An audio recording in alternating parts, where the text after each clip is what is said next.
तर पहा, आजच्या व्हिडिओमध्ये आपण स्कॉलरशिप इयत्ता 5वी बुद्धिमत्ता चाचणीचा प्रश्न सोडवणार आहोत.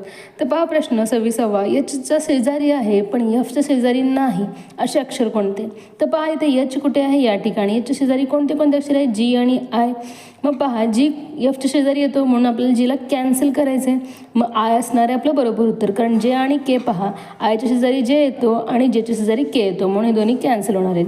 त्यानंतर पहा प्रश्न, एका रांगेतील मधल्या मुलीचा नंबर दोन्ही टोकाकडून 10वा आहे, तर तिच्या पुढे 2 मुली सोडून उभ्या असलेल्या मुलीचा मागून कितवा क्रमांक असेल? तर एका रांग्यामध्ये काय सांगितलं आपल्याला? मधल्या मुलीचा नंबर दोन्ही टोकाकडून 10वा आहे, म्हणजे तिच्या मागे 9 आणि पुढे 9 मुली असणार आहे. तिच्या पुढे 2 मुली सोडून म्हणलेलं आहे, 1 आणि 2 मुली सोडून उभ्या असलेल्या या मुलीचा क्रमांक मागून कितवा असला असं विचारलं आपल्याला. मग 10, 11, 12 म्हणजे 13वा असणार आहे. हे असणार आहे आपलं बरोबर उत्तर. पहा कुठे दिलेलं आहे? 4 नंबरच्या पर्यायामध्ये, म्हणून यालाच तुम्हाला गोल करायचं आहे. तर अशा प्रकारे रांगेत